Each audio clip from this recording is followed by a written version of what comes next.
call. Okay, great. So your arrival date is on the 16th of April, and 17th of April is when you take your flight to Lukla, which of course I'm sure if you've seen some videos on Instagram or on YouTube, it's definitely a very, very exciting flight. It's a small 12 to 14 seater Dornier aircraft that you will take.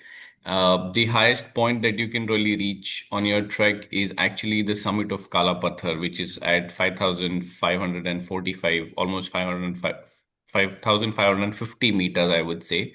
But of course, Everest Base Camp is located at 5,365 meters. We are also actually joined by Vasu here and her friend Silu, who would be on the trek. They're doing a little bit of an extended itinerary and they're going to be trekking for 4 days extra and they will be doing the Gokyo loop. So once you're on your way back from the Everest Base Camp, they will actually be trekking to the Gokyo Lakes and then getting back. So till Everest Base Camp, it's all the same. It's common, right? So you're actually looking at, for the people who are doing Everest Base Camp, you're looking at doing roughly about 140 odd kilometers in over 11 days. So that is the distance that you need to cover while you're walking for 11 days, right? Um, this is how, the split of the altitude really looks like. I know there are lot of names on the map and a lot of numbers, but I'll just take you through it quickly as to how the valley expanse really works. So if you look at the bottom of the screen, the absolute bottom of the screen with the plane sign, that's where you will be landing, which is at 2,800 meters, which is Lukla. And then, of course, you continue to kind of move in a straight line. So on the first day, when you spend the night at this place called Phakding, you are actually losing some altitude. The next day at Namche, you're gaining some altitude and you're going above the 3,000-meter mark. Namche, of course, is a day, where you acclimatize. So you spend an extra day. So the Everest Base Camp trek that way is, it's very nicely paced, I would say, because you go from, you walk for the first 2 days, which is to Phakding and to Namche. So 2 days of walking, and then you have one day of rest and acclimatization in Namche. You again then walk for 2 days, which is to Dabuche and Dingboche, and then one more day you have rest and acclimatization at Dingboche. So if you notice the pattern, it's 2 days of walk, one day of rest and acclimatization, 2 days of walk, one day of rest and acclimatization, then one more day of walk, and then by day 8, you're already at Everest Base Camp. So it's very well paced out and broken down into. After we reach Namche Bazaar, we actually take a right. We kind of move towards the right of the valley. So if you can see this place called Tengboche, which is at 3867, and then onwards to this place called Dingboche, which is at 4350. And then we go straight up the valley essentially to Labuche, Gorakshep, and to Everest Base Camp. So, and Vasu, if you can see towards the left of EBC is the Gokyo Lakes, right? So, of course, this is the area that you will be going to later. How does our journey begin? You fly into Kathmandu. The next morning, we take a flight from Ramechhap to Lukla. This is a point that I want to particularly cover and I want to talk about because it is a little bit of a pain point. So I'm sure all of you would probably know that now there are no direct flights which go from Kathmandu to Lukla, and this has now been the case for the last 5 years. To fly to Lukla, you need to take a flight to this, sorry, you need to undertake a drive to this place called Ramechhap. And Ramechhap is a long 5 to 6 hour painful drive, which has to be done more or less in the late night or the early morning hours. That's because you need to catch your flight. Let's say if your flight is at 7 in the morning from Ramechhap to Lukla, you will have to check in by 5:36. That means you may have to leave your hotel as late as early as 1 in the morning.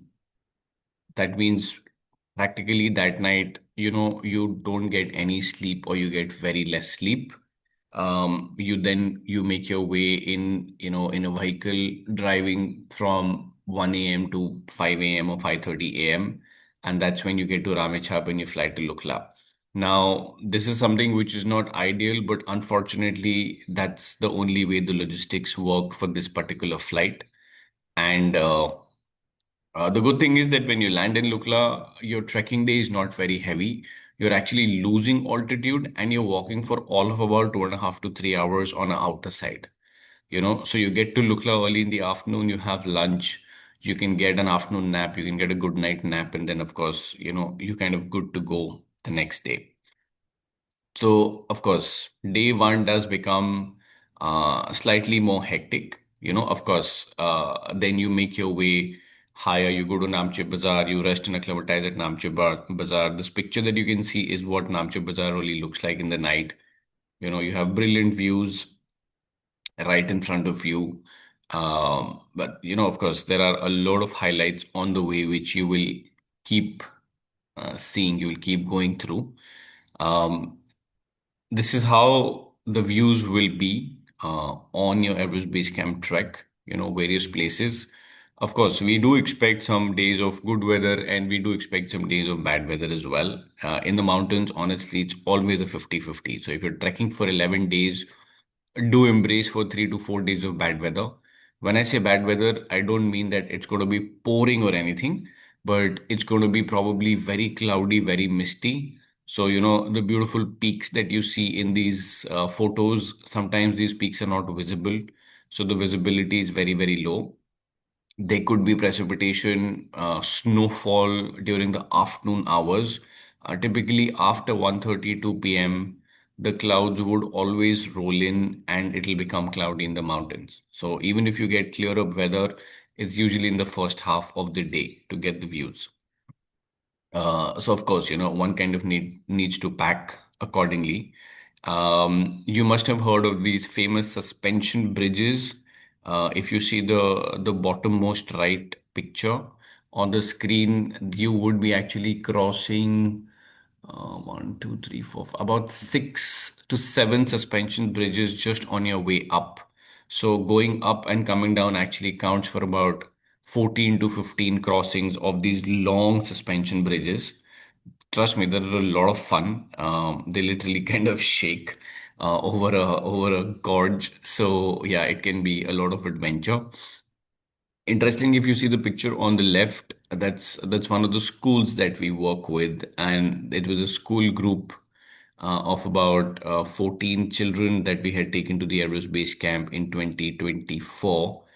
And of course, they had a lot of fun on the way. So I hope there are no stress or anxiety levels that any of you have for this trek because as you can see, if a school group can do it so comfortably and are happy at EBC, you guys would do, all of you would do brilliantly well.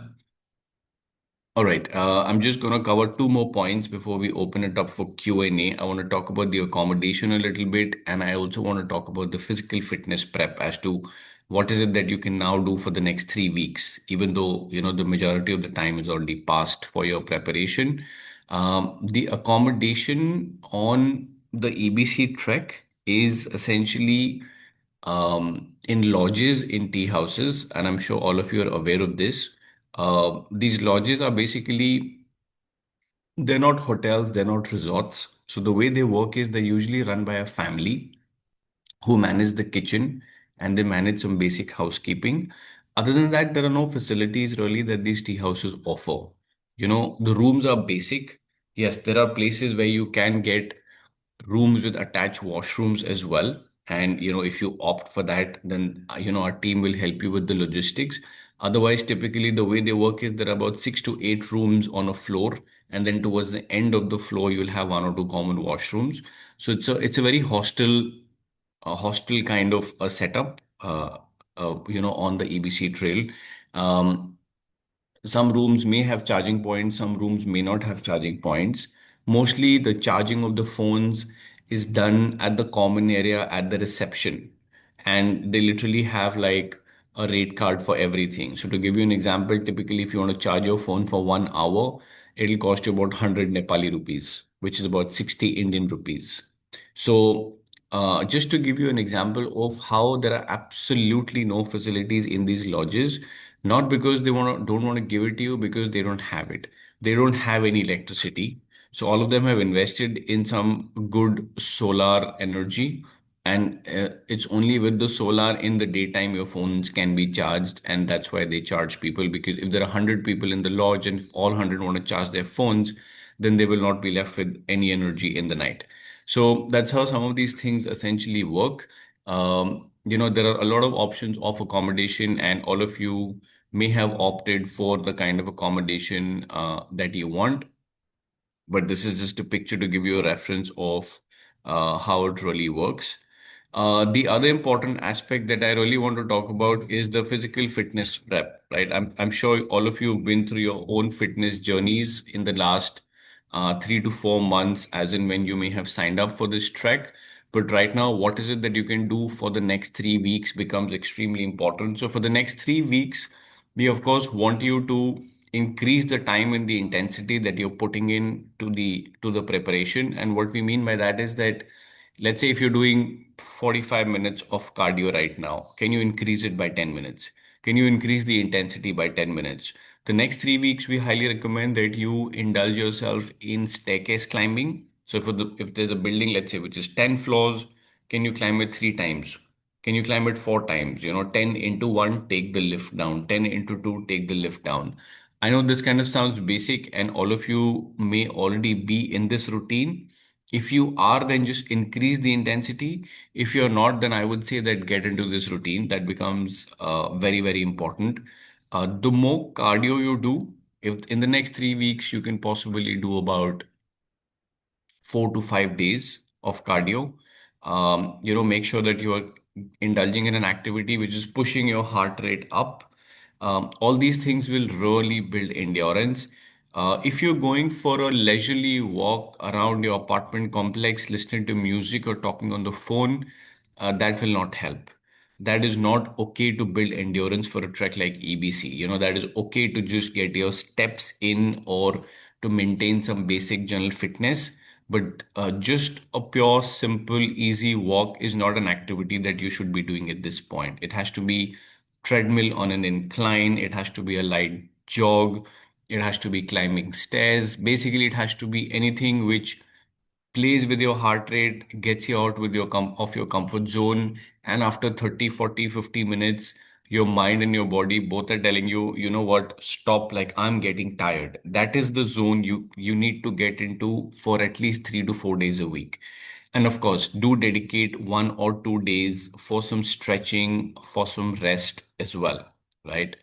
Um, we will be sharing this with you. These are the kind of layers we need you to get.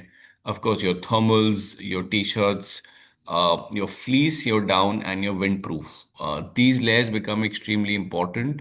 If some of you have not been able to shop or have something missing in your shopping list, then please buy it from Kathmandu. Kathmandu has a lot of good trekking shops. You will be able to buy any of these items. Everything that you need to buy for this trek is available in Kathmandu. From the best quality socks to a trekking pole to a hat to a day pack to a water bottle to a good jacket to pants, anything and everything. So if your dependency here is only on Decathlon and you are not able to buy good stuff, and if there's anything which is pending on your shopping list, we highly recommend that you buy it from Kathmandu. You will have time to do that. All right, great. So I'm sorry for the long monologue, but this is the information that we wanted to really share with you. As I said, we would be now happy to open it up for question and answers so that everybody can benefit with all the information. So please go ahead and ask. Thanks a lot, Um, Saurabh. Sorry. Go ahead, go ahead. yeah, okay, sorry. Should I go ahead? Yes, Yeah, please. go ahead. It's okay. Okay. So Swaraj, I was wondering at what point do we start taking the medicines like the Diamox or whatever the high altitude medicine that we're supposed to do? Yes, Selvi.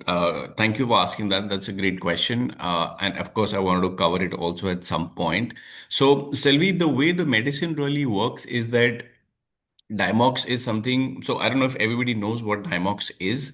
Dimox is basically a medicine that helps you cope up better with high altitude. It is also something which helps you to fight symptoms of AMS, which is acute mountain sickness. The symptoms typically would either be a headache, would be loss of appetite, or would be nausea. Now, Selvi, as you would already know, Dimox can be taken in two ways. It can either be preventive or it can be reactive. When we say preventive, that means you start taking it from the 16th April. So when you land in Kathmandu, that evening you take your first dose of, let's say, 1 250 mg. And then every day on the trek for the next 11 days, you need to take one because you can't really stop once you start till the time you come back to the same altitude. Of course, reactive is that our team will be monitoring you closely, and if we see any symptoms of AMS that you're showing, then they will be the first ones to tell you that, you know what, you can go ahead and take a Dimox. So, Selvi, what is important here to know is that, of course, we are not qualified doctors, so we are not in a position to actually tell you when to really start the medicine. So this is something that we tell all our clients as well, that we do recommend that you can speak to a doctor to get his advice, and that will be important. Of course, we can just tell you from our experience. There is nothing right or wrong about this. We usually get a mix of people. Usually it's a 50-50. Some people just don't want to take a chance, and they just want to start on Dimox right from day one, and that approach is absolutely fine. So to answer your question, you can start taking it from the 16th of April, the day you land in Kathmandu. And for some of you who don't want to take it, which is absolutely fine, as I said, 50-60% people don't take it as well as preventive. And if you want to take it as reactive, then of course it'll be on SOS basis, as in when a staff sees it, they will recommend, and then you can take it. So I hope that's clear. So, Swaraj, what you're saying is so there is nothing like there's a particular time or after meal or something. I just start popping from the 16th because I think that's what we have decided, that we will do a more preventive method than the reactive Yeah. for my daughter and myself. Yeah, so then in that case, Selvi, you can just fix any time. So, for example, if you're taking it after breakfast every day, after lunch every day, any time you Right. can fix and take it around the same time slot. I won't highly recommend taking it after dinner, because what happens is that Dimox has a side effect, which is that it makes you pee a lot more. So, of course, you don't want to Right. be getting up in the night multiple times. So, take it after breakfast or after lunch, and then till the time you come back to Lukla, every day you have to take it around the same time slot. Correct. And does that also mean that you have to drink a lot more water because you're taking this medicine? Is it related to this? No, so typically, I'm glad you bring that point up also. So typically, water will be the one single most important factor in deciding how you and your body are doing and whether you will reach Everest Base Camp or not. Like in our experience, we directly tell people to the extent that, listen, if you're drinking 4 liters of water a day, we guarantee you that you will reach Everest Base Camp. But if you're not drinking 4 liters of water a day, your chances keep reducing. So 4 liters of water a day becomes extremely, extremely important. Now, whether you're taking Dimox or you're not taking Dimox, you still need to stick to 4 liters of water a day. If you can go up to 4.5 liters, then that's great, even better. But no, it's independent. If you're taking Dimox, you need to drink more. There's nothing like that. If you can stick to 4 liters or a little more than that, it's kind of good enough. And how many liters of water do you recommend we should carry with us like in a day pack? So typically we say that you should have the carrying capacity, Selvi, for 1.5 to 2 liters. The reason we say that is that, every 2 to 3 hours, there will be opportunities also for you to refill your bottles. So it's not that, Okay. once you start, there's nothing on the way. There are a lot of villages, smaller hamlets, shops, cafes. Our staff always carries water purification drops or tablets. So every 1.5 2 hours, when anyways the group will be taking a break, at that point you can just request the guide. They will refill your water bottles. They will put in the water purification drops, and after 10 minutes, your water is good to go to drink. So carrying capacity of 1.5 to 2 liters is good. You don't need to carry more than that. And the hydration, the electrolytes, is this a good idea to carry those electrolytes to mix for your water for better hydration and energy? Yes, absolutely. In fact, what happens is, once you're tasked to kind of drink 4 liters of water a day, honestly, it can become very boring as well after a point, because also that taste of, that residual taste of the water purification drops and tablets also does start coming in after 2 to 3 days.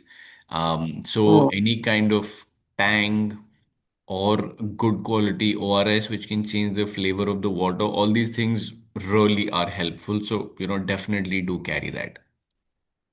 Also, one more question. So, there are these breathing patches that are available in the market. People who do high rocks or high intensity, they apply it on their noses. You Mhm. think those would be something that we should also carry just in case of the days when gets very difficult? Selby, honestly, I have no idea about these things. Like Okay. this is the first time I've heard it from you. So if I can just Okay. request you to send me a screenshot, I can do some reading about it and then I can get back to you. Sure. Because I don't kind of have any knowledge about this. But as far as I know, none of Makes our trekkers have ever really carried it. But if it is something which can be helpful, then why not? I can just do some reading and I can get back to you on this. Definitely. And you also said that, there's 2 days of walking, 1 day of rest. So rest means we are not walking that much, or we are not gaining altitude, or it's actually the whole day of just resting out. So, Selvi, it's actually a combination of it. So, you're actually not walking that much, but you're actually gaining altitude. And what I mean by that is what really happens is that, what happens in the basic science of trekking or mountaineering is that we highly recommend that you climb high and you sleep low. That is a principle that we follow. So, what I Ah, mean by that is that when you, let's say, are at Namche Bazaar at 3,400 meters, the day you reach, your body will be struggling. Next day, we take you to 3,700 and we bring you down to Namche. But this is done, let's say, in all of 2.5, 3 hours. So you will leave by 9 in the morning. You'll quickly gain height for about an hour, hour and a half. You'll spend about 1 hour at that altitude, and then you will come down. So basically, the idea is to acclimatize better. So on both the acclimatization and rest days, your first half, typically, let's say between, I would say 8 and 12, will be engaged to gain height and come back. And then after 12, 12:30, the whole day till your dinner, you're not walking, you're just chilling, resting, exploring cafes and bakeries and, just relaxing basically. this brings me to the topic of our exchange. So once we land in Nepal, do we need to exchange, a good amount? Like, what is the normal amount that we should exchange? Cash. We should keep cash off, like, because we'll need cash, like you said, everywhere. That's So, that's absolutely right. So what happens is that, even though your three meals and three hot beverages are included in your overall package, typically 3 cups of hot tea or coffee or whatever beverage, there are some extra expenses that do come on the way. And the extra expenses that really would come on the way would be, one would be, let's say, Wi-Fi. If you want to buy Wi-Fi, there are these Wi-Fi connections available in the lodge, and that is something that you need to directly buy from the reception. Of course, there's some absolutely great bakeries on the way. After a long day, when you walk into a bakery and there's this fresh smell of like an apple pie and a cappuccino, it's very hard to resist. So, of course, that'll be your extra expenses as well. And sometimes the last 2 to 3 days, as I said, there is no electricity also to charge your phones as well. You need to have some expenditure. So essentially, what we typically say is that if you need to budget for 1,500 Nepali rupees per day as your extra expenses. Or in simple terms, it's actually easier to kind of remember that you should at least carry or budget for about 1,000 rupees, 1,000 Indian rupees every day for your extra expenses. These are of course optional if you want to spend this money, but it is good to have it. So for basically for about 11 days of trekking, with an average of 1,000 Indian rupees, you're talking of 10 to 11,000 rupees in Indian currency that you should have. But yes, you need to convert it into Nepali rupees because in the mountains, they will not accept INR. In Kathmandu, they will. So when you reach Kathmandu, our office staff, our office manager will meet you and they will be able to convert it for you. So it's not a problem. So if you tell them that, listen, this is 10,000 Indian rupees, he will give you the equivalent of Nepali rupees there and then, and he will help you convert it. Of course, if you want, you can even step out and get it converted from a money exchange. That is also not a problem. But yes, in the mountains, you will have to carry Nepali currency, which our staff will exchange for you when you land in Kathmandu and you meet them. Okay, perfect. And one more thing I was wondering was, we, like you said, and I've heard so much that Kathmandu, we can buy all these things that we might not find over here because Decathlon, is definitely the only option for us over here.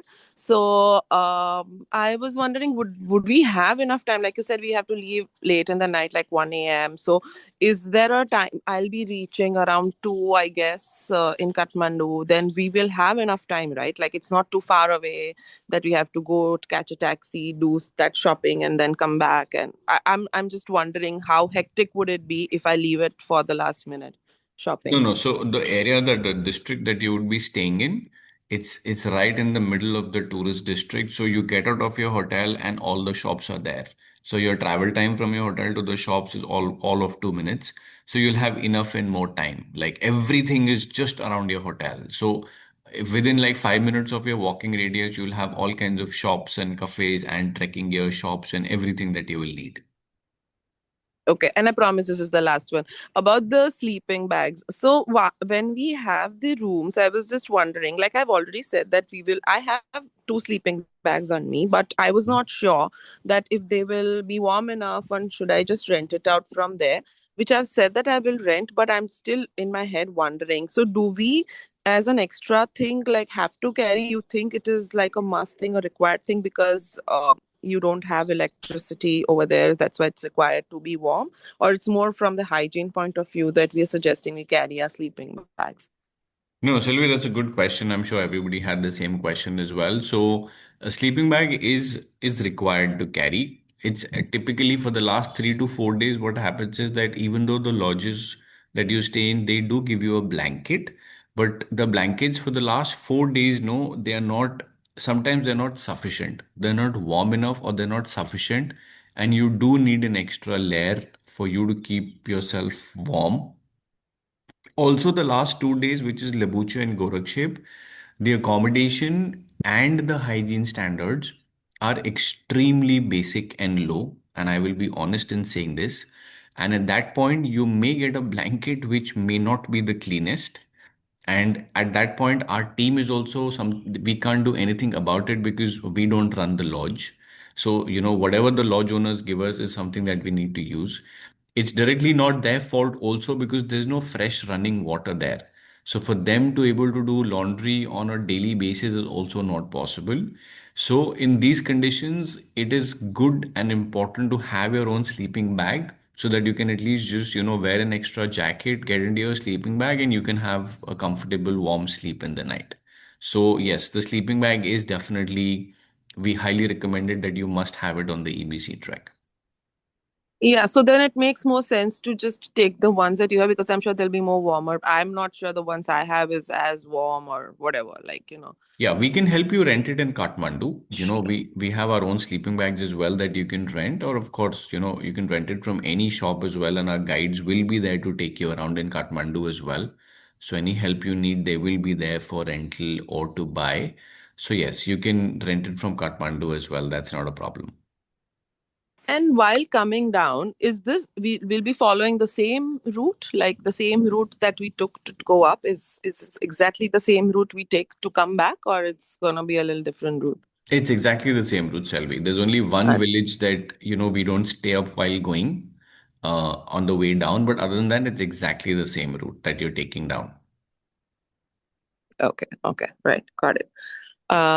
All right, okay. I think for now I'm good. If I have more, I'm definitely gonna email you. No, no, no Uh, problems. And We can get on a call. That's not a problem. can I any just ask one question? Sorry. sorry, go ahead. Okay. Just one question. Whatever we rent in Nepal, in Kathmandu, are we supposed to carry it all the way through, or we can just give it to the porter and he takes it like if you're saying the sleeping bags that we rent from you guys, we need it in the last couple of days. You said. So are we supposed to carry it, or you guys will give it to us on those particular days? No, Manish, that's a good question. So, no, the thing is that whatever you rent, you're actually supposed to carry it, but of course, not in your day pack, but yes, in your bigger duffel bag. So, we don't have an extra duffel bag that we will be putting stuff in. So, yes, to answer your question directly, let's say you have a 10 or 11 kg duffel. If you rent a sleeping bag, you need to put your sleeping bag in your duffel only. And of course, that the porter will only carry. You don't have to carry it, but it will be part of Okay. your luggage and your luggage allowance. Okay. Okay. Perfect. I think rest everything was being asked. So more or less Yeah, it's Selvi, thank you for clear. asking all the questions because I'm Thanks a sure you lot. Yeah, actually Selvi. I was just gonna say thanks a lot. She was you really covered helpful. 80% of the syllabus for everyone, I'm guessing. Okay, I just asked one more, Suraj. I just I just asked Yes. one more. Actually, I've done the Ladakh marathon, so Hmm. I didn't take the Dimox over there as well. So, do you really recommend someone who's done that altitude also? Should I take it? Because I'm not a very fan of popping pills. Not at all, Manish. If you've been to Ladakh and you've actually ran the marathon and you were good there, then you don't Yeah. need to take the Dimox preventive. What happens is Okay. that our guides always carry it, and in case if there are any symptoms of Something. AMS that we Okay. may see, they will of course talk to you and they'll ask you whether you want to take one as Okay. reactive. But preventive, Yeah. as I said, it's a personal choice, and you don't need to take it. So that's absolutely fine. Okay. So then I'm good. Okay. Yeah. Thanks a lot. Yeah, this is Nishad here. Hi, Nishad. I'm planning to rent out that duffel bag, the Okay. 100-liter one. Right. I also have a large rucksack available with me, but Mm-hmm. it may not fit the sleeping bag which I'm planning to rent out. So Okay. I thought I'll shift all my luggage into the duffel bag. So in the meantime, where does this backpack stay? It'll stay in Kathmandu, the hotel itself.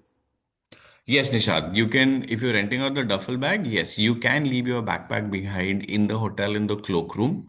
All the trekkers do it all the time, so it's really Right. not a problem. In fact, for everyone else on the call, you can actually leave behind some stuff in Kathmandu. So if you have a small bag or a overnighter suitcase or something, your travel clothes, your denims, and all these things, or anything extra, you can just pack it in your bags, and we in fact recommend that you leave a bag behind in Kathmandu because of course once you come back you do want like some fresh pair of clothes and all that which you will not need on the trek. So yes, Nishad, you can leave it behind in the hotel in Kathmandu. Whatever stuff you have extra, big, small, doesn't matter. And of course you can just collect it on your way back. Right. And I was just going through your the clothing list that you showed earlier. It Mm-hmm. mentions a waterproof jacket slash wind cheater. So suppose I'm wearing a down jacket and I have a poncho over it. Would it suffice, or would I require a wind cheater kind of a thing as an extra? Nishad, I'm really